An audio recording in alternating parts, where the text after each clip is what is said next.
اعوذ باللہ من الشیطان الرجیم بسم اللہ الرحمن الرحیم۔ وقال، اور شیطان نے اللہ تعالیٰ سے کہا کہ لَأَتَّخِذَنَّ، میں ضرور بالضرور لوں گا، من عبادک، تیرے بندوں میں سے، نصیبا مفروضا، ایک حصہ مقرر کیا ہوا، وَلَأُضِلَّنَّهُمْ، اور میں ضرور بالضرور ان کو گمراہ کروں گا، وَلَأُمَنِّيَنَّهُمْ، اور میں ان کو باطل اور غلط آرزوئیں دلاؤں گا، وَلَآمُرَنَّهُمْ، اور میں انہیں حکم دوں گا، فَلَيُبَتِّكُنَّ آذَانَ الْأَنْعَامِ، پس وہ چیریں گے جانوروں کے کان، وَلَآمُرَنَّهُمْ، اور میں ان کو بالضرور حکم دوں گا، فَلَيُغَيِّرُنَّ خَلْقَ اللَّهِ، وہ اللہ کی تخلیق میں، اللہ کی بنائی ہوئی چیزوں میں تبدیلی کریں گے، وَمَن يَتَّخِذِ الشَّيْطَانَ وَلِيًّا، اور جس نے شیطان کو دوست بنا لیا، من دون اللہ، اللہ کی دوستی کو چھوڑ کے، اللہ کے سوا، اللہ کے غیر میں سے شیطان کو دوست بنایا، فقد خسر خسرانا مبینا، پس بے شک وہ نقصان میں پڑا، صریح طور پر نقصان۔ یعیدہم، شیطان ان سے وعدہ کرتا ہے، ویمنیہم، اور ان کو امیدیں دلاتا ہے، وما یعیدہم الشیطان، حالانکہ جو شیطان وعدہ ان سے کرتا ہے، وہ شیطان ان سے وعدہ نہیں کرتا، الا غرورا، مگر دھوکے کی بات کرتا ہے۔ اولئک مأواہم جہنم، یہی وہ لوگ ہوں گے کہ جن کا ٹھکانہ جہنم ہوگا، ولا یجدون عنہا محیصا، اور وہ اس جہنم سے بھاگنے کی جگہ بھی نہیں پائیں گے۔ والذین آمنوا، اور دوسرا ان کے مقابلے میں وہ لوگ جو ایمان لائے، وعملوا الصالحات، اور نیک اعمال کیے، سندخلہم، ان قریب ہم داخل کریں گے ان کو، جنات، ایسے باغات میں کہ تجری من تحتها الانہار، کہ جن کے نیچے نہریں جاری ہوں گی، خالدین فیہا ابدا، ہمیشہ ہمیشہ وہ اس میں رہیں گے، وعد اللہ حقا، یہ اللہ کا سچا وعدہ ہے، اللہ کا وعدہ سچا ہے، ومن اصدق من اللہ قیلا، اور کون زیادہ سچا ہو سکتا ہے اللہ سے بھی گفتگو میں، بات میں۔ سورۃ النساء کی 100 آیات نمبر 118، 119، 120، 121 اور 122، یہ 5 آیتیں آپ کے سامنے تلاوت ہوئی ہیں، آپ نے ان کا ترجمہ سماعت فرمایا، اور ان آیتوں کے 2 درس اس سے پہلے گزر چکے ہیں، آج تیسرا درس ہے۔ پچھلے 2 درسوں کا خلاصہ یہ ہے کہ شیطان جو ہے وہ انسان میں سے اپنا حصہ مانگتا ہے، چونکہ اسی انسان کی وجہ سے، آدم علیہ السلام کی وجہ سے، اللہ تعالیٰ نے اس کو راندہ درگاہ کیا، اپنے دربار سے نکالا، ملعون ٹھہرایا، مردود ہو گیا، تو اس نے اسی وقت اللہ تعالیٰ سے کہا، وَقَالَ لَأَتَّخِذَنَّ مِنْ عِبَادِكَ نَصِيبًا مَفْرُوضًا، اللہ میں تیرے بندوں میں سے اپنا حصہ جو مقرر کیا ہوا ہے وہ میں ضرور لے کے رہوں۔ اور باقی تفصیل بیان ہو چکی ہے کہ حضور نے فرمایا کہ جس طرح انسان کی رگوں میں خون دوڑتا ہے، رگوں میں خون چلتا ہے، اسی طرح انسان کی باریک باریک نسیں ہیں، ان نسوں میں جو ہے وہ خون دوڑتا ہے، تو شیطان بھی وسوسے ڈالنے کے لیے اسی طرح خون کے چلنے کے ساتھ ساتھ چلنے کی صلاحیت رکھتا ہے، وہ انسان کے اندر بھی داخل ہو جاتا ہے۔ اور اس نے یہ اللہ سے وعدہ کیا، اور پھر اس کی تفصیل میں بھی تذکرہ ہوا کہ یہ غیر اللہ کے لیے جو کچھ بھی دیا جائے گا، غیر اللہ کو راضی کرنے کے لیے نظر و نیاز دی جائے گی، منت مانی جائے گی، ان کے سامنے اپنی حاجت رکھی جائے گی، ان کو پکارا جائے گا مدد کے لیے، تو یہ اللہ کی ذات کے ذات شریک ہوگا، چاہے وہ غیر اللہ میں کوئی پیغمبر آ جائے، کوئی ولی آ جائے، کوئی بھی آ جائے، کسی کو بھی اپنی مدد کے لیے اس طرح پکارنا کہ جس طرح اللہ کو پکارا جاتا ہے، یہ پکار شرک کے اندر داخل ہو جائے گی۔ تو اس لیے اللہ تعالیٰ کے نبی جو ہیں وہ خود اللہ سے مانگ رہے ہیں، ساری مخلوق کو اللہ کے سامنے لے کے آ رہے ہیں، اس لیے یا رسول اللہ مدد کہنا، یا علی مدد کہنا، یا فلاں مدد کہنا، حالانکہ یہ وہ ہستیاں ہیں کہ جنہوں نے مشکلوں میں خود اللہ کو پکارا، اور وہ مشکل کشا ہو ہی نہیں سکتا کہ جس پر مشکل آئے۔ یاد رکھیں، مشکل کشا وہ ہے کہ جس کے اوپر کوئی مشکل بھی نہ آ سکے، تو کیونکہ اگر اس پر خود مشکل آئے گی تو وہ لوگوں کی مشکلات کو کیسے حل کرے گا؟ اللہ تعالیٰ کو کوئی پرواہ نہیں ہے، ساری دنیا اس کے حکم کو مانے اور ساری دنیا مسلمان ہو جائے اور صحیح طریقے سے چلنا شروع کر دے تو تب بھی اللہ کی شان میں کوئی بڑھوتری نہیں ہے، اللہ پہلے ہی سے شان والے۔ اور اگر ساری دنیا گمراہ ہو جائے، ایک آدمی بھی اللہ کے ماننے والا نہ رہے، سارے بغاوت میں آ جائیں تو اللہ کو تب بھی کوئی پرواہ نہیں ہے، ان کی گناہ کی وجہ سے، ان کی گمراہیوں کی وجہ سے اللہ کی شان میں کوئی کمی نہیں آ سکتی۔ تو اس لیے اللہ کو کوئی مشکل نہیں ہے۔ اللہ تعالیٰ تو بڑے بڑے فرعونوں کو اللہ نے ڈبو کے رکھ دیا، پوری پوری سلطنتیں اللہ نے ختم کر دی، پوری پوری بستیاں اللہ نے الٹا دی، آج وہ عبرت کے نشان بنے ہوئے۔ تو اس لیے مخلوق جو ہے، خالق کے اوپر کوئی پریشانی نہیں آتی، مخلوق جو ہے وہ اللہ کے دربار کی محتاج ہے۔ جب بھی حضور نے خود سکھایا صحابہ اکرام کو کہ میرے صحابہ کم سے کم تر بھی کوئی چیز مانگنی ہو تو اللہ سے مانگو، یہاں تک کہ حضور نے مثال دی، اگر تمہیں اپنے جوتے کا تسمہ نہ مل رہا ہو تو یہ تسمہ بھی اللہ سے مانگو، چھوٹی چیز بھی اللہ سے مانگو، اللہ کے دربار میں آ جاؤ۔ اور توحید کا خلاصہ یہی ہے کہ جو حضور علیہ السلام نے ان کو دعوت دی تھی مشرکین مکہ کو، یہ تم نے جگہ جگہ جو بت بنائے ہوئے ہیں ان کو حاجت روا مشکل کشا سمجھتے ہو، ان کے سامنے سجدے کرتے ہو، ان سے اپنی امیدیں اور آرزوئیں رکھتے ہو اور ان کے سامنے دعائیں مانگتے ہو اور انہی کے سامنے آ کر نظر و نیاز کے کھانے پیش کرتے ہو اور ان سے اپنے جو ہے دل لگا کے رکھے ہوئے ہو، یہ کچھ بھی نہیں کر سکتے۔ لا الہ الا اللہ، کوئی معبود نہیں ہے سوائے اللہ کے، اللہ ہی حاجت روا ہے، اللہ ہی مشکل کشا ہے، اللہ ہی نماز روزے سجدے کے اور رکوع کے جو ہے وہ حقدار ہے، اللہ ہی کے لیے سب کچھ کر سکتے ہیں، اللہ ہی سے امید لگائی جا سکتی ہے، اللہ ہی سب کچھ کرنے والا۔ تو یہی توحید ہے اس کا۔ تو بہرحال شیطان نے اللہ سے یہ کہا، تو آج جتنی بھی یہ غلط کاریاں ہیں، جتنے بھی غیر اللہ کے لیے پکار ہے، ان کے لیے نیاز ہے، ان کے درباروں میں جا کے جو ہے نیک ہستیوں کے درباروں میں جا کے دعا کرنا، ان کے وسیلے سے اللہ تعالیٰ سے دعا کرنا، یا اللہ یہ تیری نیک ہستیاں تھیں، آپ ان کے وسیلے سے ہمیں معاف فرمائیے۔ دعا اللہ سے ہی کی جائے گی، ان کا وسیلہ دے کے بندہ دعا کر سکتا ہے، لیکن ان کے سامنے جھکنا، ان سے اولادیں مانگنا، ان کے سامنے سجدے کرنا، ان کے سامنے جو ہے کوئی بھی ایسا کام جو اللہ کے لیے کیا جاتا ہے کرنا، یاد رکھیں یہ شرک۔ لوگوں نے نبیوں کی مزاروں کو بھی نہیں چھوڑا۔ تو اسی لیے حضور علیہ السلام کی وہ دعا آتی ہے، حضور علیہ السلام نے فرمایا اے اللہ میری قبر کو سجدہ گاہ نہ بننے دینا، میرے روزے کو، میری قبر کو سجدے کی جگہ نہ بننے دینا۔ تو آج اللہ تعالیٰ نے دیکھو کتنے سخت لوگ وہاں مقرر کر دیے، تو بالکل وہ قریب بھی لگنے نہیں دیتے۔ ہمارے لوگ تو ان کی کوشش ہو تو وہ قبر سے مٹی اٹھا اٹھا کے پوری قبر کو ہی خالی کر دیں۔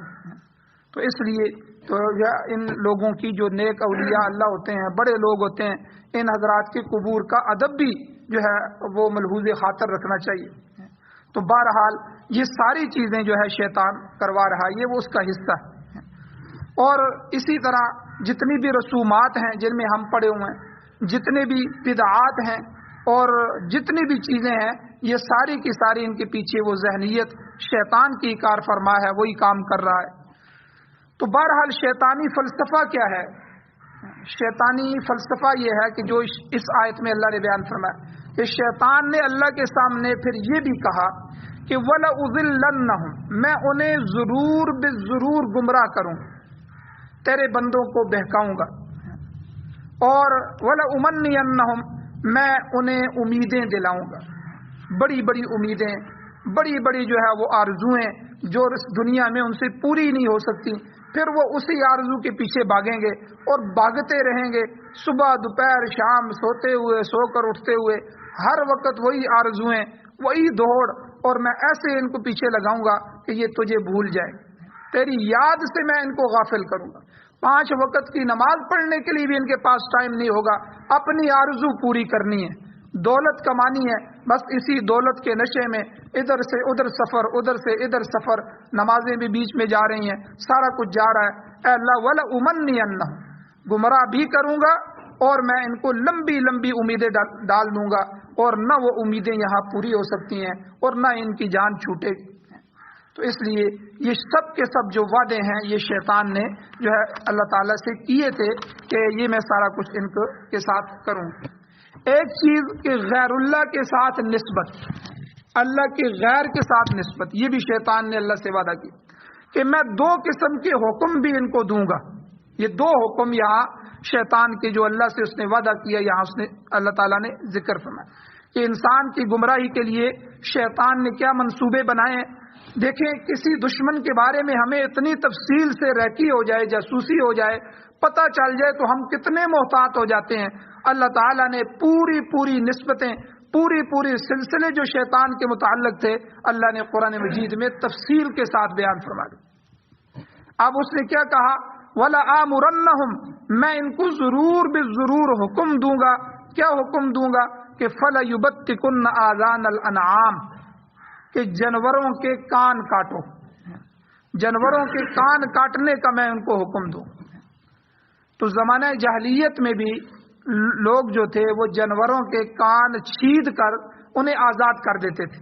یہ بھی شرک کی ایک قسم تھی کہ وہ اپنے بتوں کے نام پر تو جانور کے کان کاٹ دیتے تھے، اور کٹا ہوا جانور پھر پورے معاشرے کے لوگ سمجھ جاتے تھے کہ یہ ہمارے کسی بت کے نام کا ہے، کسی آدمی نے اس کو آزاد کیا، اور اسے کسی بت کے نام پر منسوب کر دیا جاتا تھا. یہ لات کے لیے ہے، یہ عزا کے لیے ہے، یہ ہبل کے لیے ہے، جو بھی ان کے بت تھے یہ فلاں بت کے نام کا ہے. اب اس کو چھوڑ دیتے تھے. اب اس کا دودھ وغیرہ بھی استعمال نہیں کیا جاتا تھا، اس کی توہین سمجھتے تھے. آپ دیکھ لیں ہمارے معاشرے میں ہندو جو ہیں وہ گائے کے پجاری ہیں. اب گائے کا کتنا ادب کرتے ہیں، کتنا احترام کرتے ہیں، اس کو چھوتے ہیں. یہاں تک کہ انسانیت اتنی گر گئی ہے ان کی کہ وہ گائے کا پیشاب بھی پیتے ہیں، اس کا گوبر بھی کھاتے ہیں کہ یہ ہمارا خدا ہے، گو ہماری ماتا ہے. تو اب اس کو جتنی بھی ہندوستان میں گائے اسی طرح ڈیروں پہ ادھر ادھر پھر رہی ہیں، وہ ساری کی ساری انہوں نے اپنے بتوں کے نام پہ، اپنی مورتیوں کے نام پہ جو ہے وہ اپنے تراشیدہ جو صنم ہے ان کے نام پہ انہوں نے ان کو چھوڑا ہوا.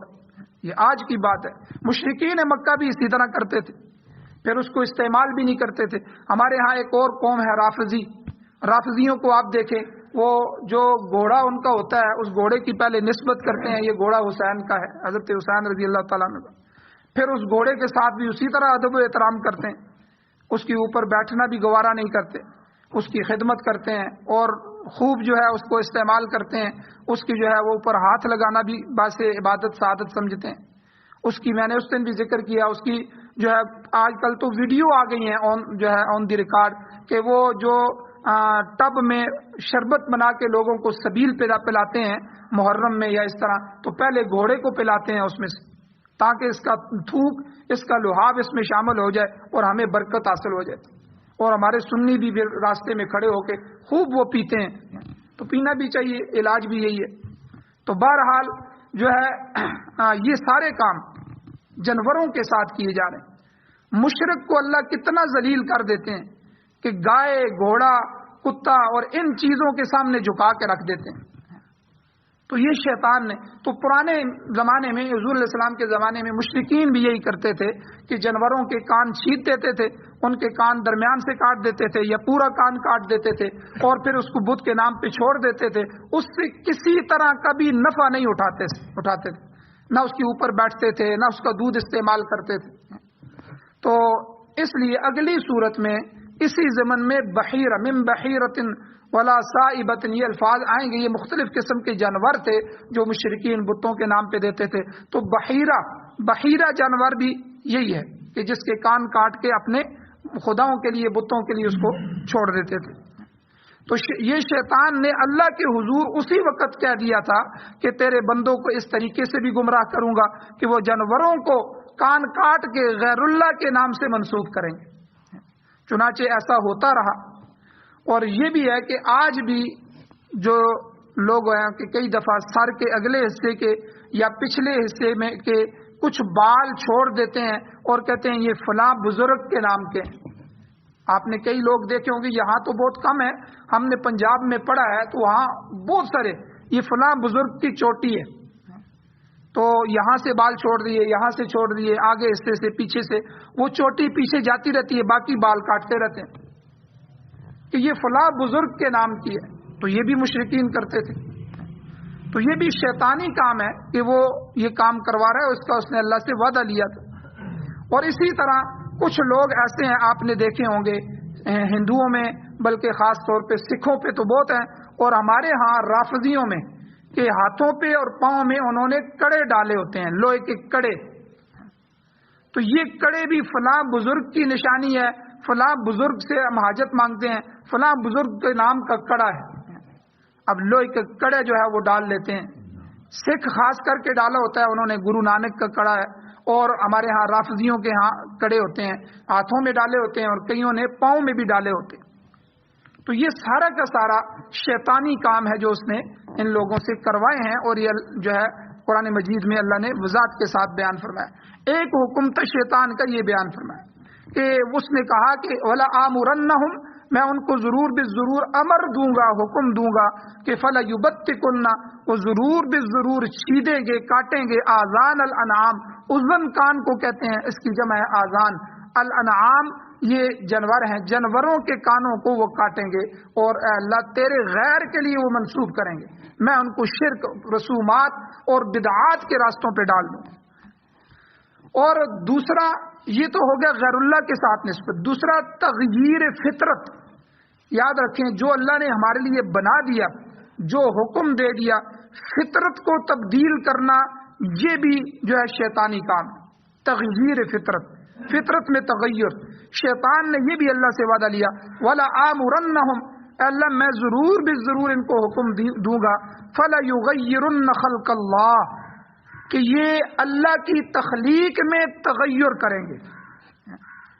میں ان کو ورگلاؤں گا، حکم دوں گا کہ وہ اللہ کی بنائی ہوئی چیزوں کو تبدیل کریں گے.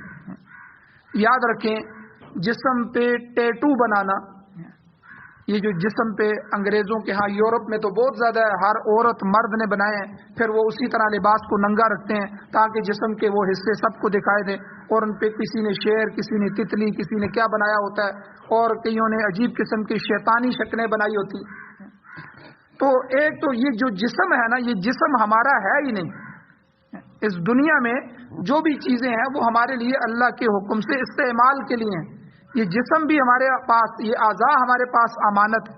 اسی لیے خودکشی کرنا حرام ہے، اپنے آپ کو جو ہے موت کے اندر ڈالنا کہ بھئی تم نے یہ کام کیوں کیا. اور حضور علیہ السلام نے فرمایا حدیث میں، اس کی سزا یہ ہے کہ جو آدمی جس طریقے سے بھی خودکشی کرے گا، اللہ اس کو سزا یہ دیں گے کہ قیامت تک اٹھنے تک وہ اسی حالت میں مرتا رہے گا اور جیتا رہے گا. کسی نے گولی ماری تو وہ گولی مارتا رہے، زہر کھائی تو زہر کے اثر سے ہی جیتا مرتا رہے گا. یہ اس کی سزا ہے.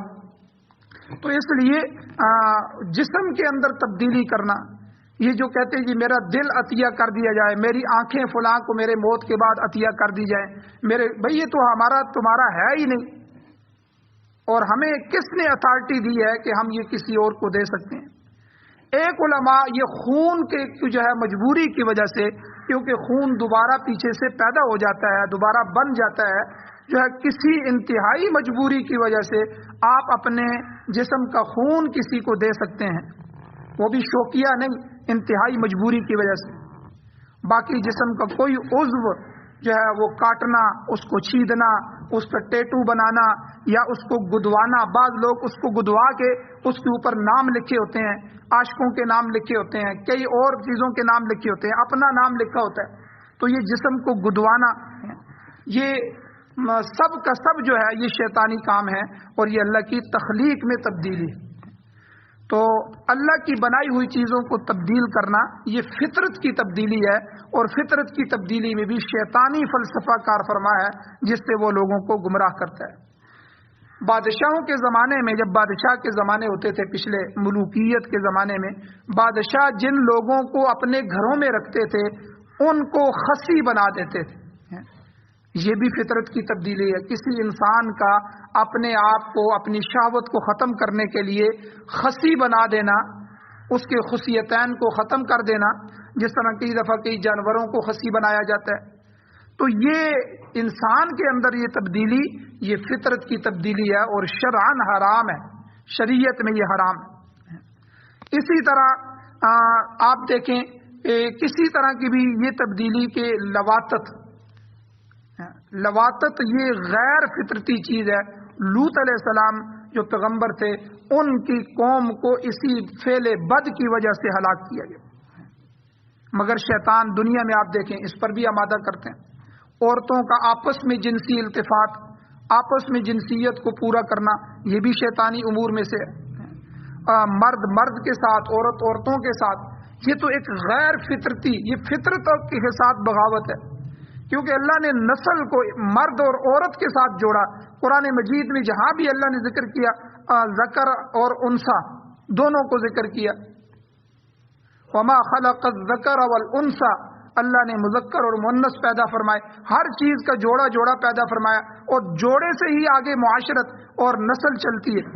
اب جوڑے کے خلاف کرنا، مرد کا مرد کے ساتھ، عورت کا عورت کے ساتھ فعل بد کرنا، خواہشات کو پورا کرنا، یہ اللہ کی بغاوت میں آتا ہے.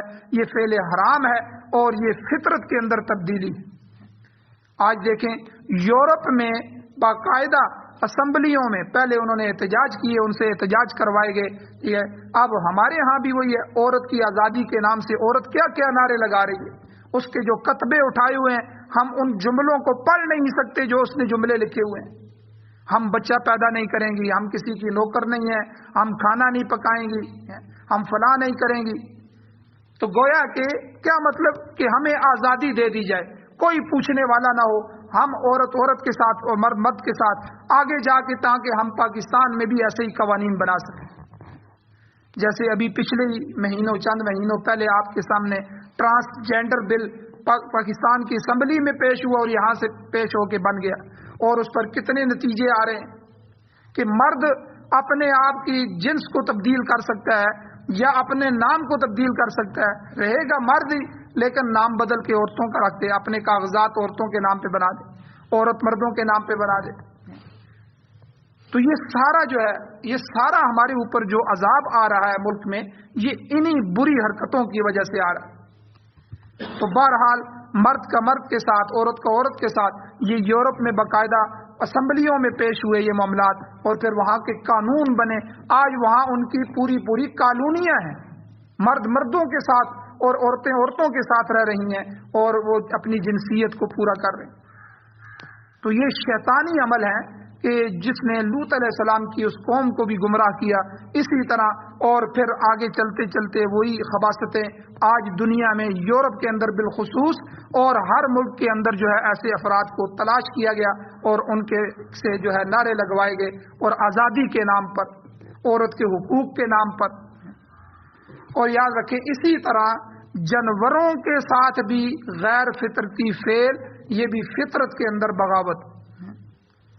تو یہ ساری چیزیں جو ہیں یہ فَلَيُغَيِّرُنَّ خَلْقَ اللَّهِ میں آتی ہیں کہ شیطان نے کہا کہ اللہ میں ضرور بالضرور ان کو حکم دوں گا کہ یہ تیری تخلیق میں، اللہ کی تخلیق میں تغیر کریں گے. بلکہ ابھی تو باقاعدہ طور پر 30 سال پہلے، 40 سال پہلے جب جنس تبدیل ہوتی تھی تو کئی آپریشن کروانے پڑتے تھے، کم و پیش 1500 2000 انجیکشن اور ٹیکے لگوانے پڑتے تھے. تو آخر کار وہ مرد عورت بن جاتا یا اسی طرح عورت مرد بن جاتی، اور اس کے نقصان بھی بہت سارے ہوتے تھے. لیکن ابھی جو ہے اس میں جدیدیت آ گئی ہے، آسانی سے کوئی بھی وہ اپنی جنس تبدیل کرے. تو یاد رکھیں احادیث میں آتا ہے کہ اللہ کے نبی نے فرمایا کہ اللہ تعالیٰ نے ان مردوں اور ان عورتوں پر لعنت بھیجی ہے جو ایک دوسرے کی وضاقتہ بھی رکھیں، صرف چال ڈھال رکھیں. مرد عورتوں کی چال میں چلے، عورت مرد کی چال میں چلے، اس پر بھی اللہ نے لعنت کی ہے. اور مرد عورت کے سٹائل میں اور عورت مرد کے سٹائل میں. حضور نے فرمایا لعن اللہ المتشبہین بالنساء والمتشبہات بالرجال، کہ ان مردوں پر خدا کی لعنت ہو کہ وہ عورتوں کی مشابہت اختیار کرتے ہیں، اور وہ عورتیں ملعون ہیں جو مردوں کا سٹائل اور مردوں کی مشابہت اختیار کرتی ہیں. امام رازی رحمۃ اللہ علیہ نے جو ہے یہاں یہ بھی لکھا ہے داڑھی منڈانا، یہ بھی اسی میں آتا ہے اللہ کی تخلیق میں. یاد رکھیں یہ رجب جا رہا ہے اور معراج کے واقعات بھی بیان ہو رہے ہیں. حضور علیہ الصلوۃ والسلام جب معراج پر تشریف لے گئے تو وہاں فرشتوں نے ایک دعا پڑھی، ایک ترانہ پڑھا. حدیث میں آتا ہے جس کا ترجمہ مفہوم یہ ہے، فرشتوں نے کہا کہ مبارک ہو اس امت کے لیے، خوشخبریاں ہو اس امت کے لیے کہ جن کے مردوں کو اللہ نے داڑھی سے زینت بخشی اور جن کی عورتوں کو اللہ نے سر کے بالوں سے زینت بخشی. اب دیکھیں، مرد جو ہے وہ اپنے چہرے کے بال نوچ رہے ہیں، چہرے کے بالوں کو، داڑھی کے بالوں کو ختم کر رہے ہیں، اور عورتیں اپنے سروں کے بالوں کو ختم کر رہے ہیں، کٹا رہی ہیں، تھوڑا تھوڑا کر رہی ہیں. تو یاد رکھیں، یہ بھی امام رازی رحمۃ اللہ علیہ نے انہی احادیث اور انہی وجہ سے اس کو بھی فطرت کے تغیر میں شامل کیا ہے کہ اللہ کے تخلیق میں یہ لوگ جو ہے مداخلت کرتے ہیں کہ اللہ نے جب داڑھی بنائی ہے مرد کے لیے، اگر یہ مرد کے لیے اچھی نہ ہوتی تو اللہ اس کے چہرے پر داڑھی کو آنے ہی نہ دیتے، جس طرح عورت کے چہرے پر نہیں آنے دیتے. اب عورت بھی انسان ہے، مرد بھی انسان ہے، دونوں ایک ہی ماں باپ سے پیدا ہوئے ہیں، بہن بھائی ہیں، لیکن ایک کے چہرے پہ داڑھی آ جاتی ہے، دوسرے پہ نہیں آتی. اس کا مطلب ہے کہ یہ اللہ کی تخلیق ہے. اللہ نے مردوں کو حسن دیا ہے داڑھی کے ساتھ، اللہ نے اپنے پیغمبروں کو حسن دیا ہے داڑھی کے ساتھ. یہ سارے پیغمبروں کی سنت ہے. پھر اللہ نے داڑھی کو پسند فرمایا. اللہ اور اللہ کے رسول نے داڑھی منڈانے والے سے نفرت کی. حضور علیہ الصلوۃ والسلام کے سامنے کیسر و کسریٰ میں سے کسی کے 2 قاصد پیش ہوئے، کوئی پیغام لے کے آئے. اور یاد رکھیں، مسئلہ یہ ہے، شریعت کا مسئلہ بھی یہی ہے کہ کسی کا بھی قاصد آئے، چاہے ان سے جنگ چل رہی ہو، چاہے جو بھی ہو، قاصد کا قتل کرنا جائز نہیں، کیونکہ یہ پیغام ہوتے ہیں ایک دوسرے کے لیے. اس میں دوران صلح بھی ہو سکتی ہے اور معاملات بھی حل کیے جا سکتے ہیں. تو یہ جو قاصد ہوتا ہے اس کا قتل جائز نہیں ہے اور اس کی بے احترامی جائز نہیں ہے. تو بہرحال حضور علیہ السلام کے سامنے وہ آئے، چونکہ وہ تو شام سے اس طرف سے آئے تھے تو ان کی داڑیاں نہیں تھیں، منڈی ہوئی داڑیاں تھیں، اور عربوں میں تو عام رواج تھا، کافر بھی داڑھی رکھتے تھے. اور حضور علیہ السلام نے تو بالخصوص حکم دیا کہ داڑھی کو بڑھاؤ اور مونچھوں کو کٹاؤ. تو اب وہ جب آئے تو ایک عجوبہ لگتا ہے جب ایسے آدمی آئے. تو اب جس طرح ہمارے ہاں اب داڑھی کٹانے والوں کی تعداد زیادہ ہے، تو کوئی ایک داڑھی والا آ جائے تو کہتے ہیں کہ مولوی صاحب آ گئے، یہ عجیب سا لگتا ہے. تو وہ داڑھی والوں میں کوئی داڑھی منڈا آ جائے تو وہ بھی عجیب سا لگتا ہے. اب وہ 2 قاصد آئے تو حضور علیہ الصلوۃ والسلام نے پہلے ان سے سوال کیا، پوچھا کہ بھائی یہ تم نے داڑیاں کیوں کٹائی ہیں؟ وہ اپنے بادشاہوں کو رب کہتے تھے، خدا کہتے تھے. تو وہ کہتے تھے ہمارے خداؤں نے ہمیں حکم دیا ہے، ہمارے بڑوں نے ہمیں حکم دیا ہے. تو حضور نے فرمایا میرے رب نے، میرے بڑے نے تو مجھے حکم دیا ہے کہ داڑھی کو بڑھاؤ اور مونچھوں کو کٹاؤ. تو اب حضور علیہ الصلوۃ والسلام نے، حدیث میں آتا ہے، حضور نے ان سے چہرہ پھیر لیا غصے میں. اب آپ اندازہ لگائیں جو امتی داڑھی کٹواتے ہیں کل حضور کا سامنا کیسے کریں گے. حضور علیہ السلام کل قیامت کے دن بھی اگر چہرہ پھیر دیں، اگر ان سے اپنا رخ پھیر دیں تو وہ کیا جواب دیں گے حضور کے سامنے. تو اس لیے امام رازی رحمۃ اللہ علیہ نے اس داڑھی منڈانے کو بھی اسی مد میں شمار کیا ہے کہ یہ بھی شیطانی فعل ہے کہ جو انسان کو اللہ کی تخلیق میں تغیر کرنے پر مجبور کرتا ہے. اسی طرح عورت کے سر کے بال منڈانا یہ بھی اسی سے. حضور علیہ الصلوۃ والسلام کا فرمان ہے کہ یہود اور ہنود، ہندو اور مجوس کے ساتھ مشابہت اختیار نہ کرو، داڑھی بڑھاؤ اور مونچھیں کٹاؤ، یہ باقاعدہ حدیث ہے.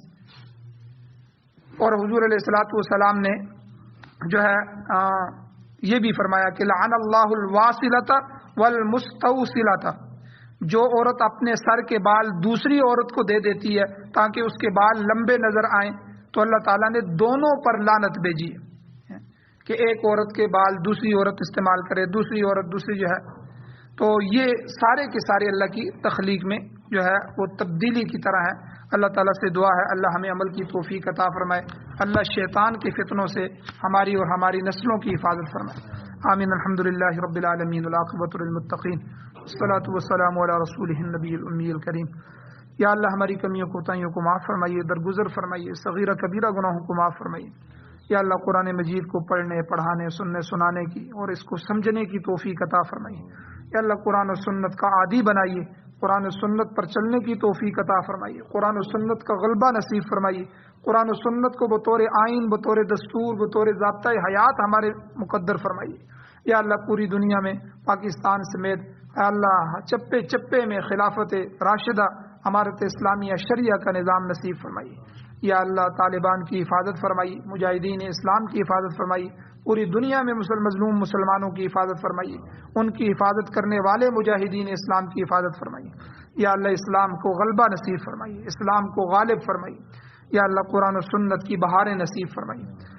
یا اللہ جو بیمار ہیں ان کو شفا عطا فرمائیے، پریشان حالوں کی پریشانیوں کو دور فرمائیے۔ یا اللہ جو مقروض ہیں ان کے قرضوں کے پورا کرنے کے اسباب پیدا فرمائیے۔ جو حضرات ایمان کی حالت سے اس دنیا سے جا چکے ہیں یا اللہ ان سب کی بخشش فرمائیے۔ صلی اللہ تعالی علی خیر خلقہ محمد و آلہ و اصحابہ اجمعین برحمتک یا ارحم الراحمین۔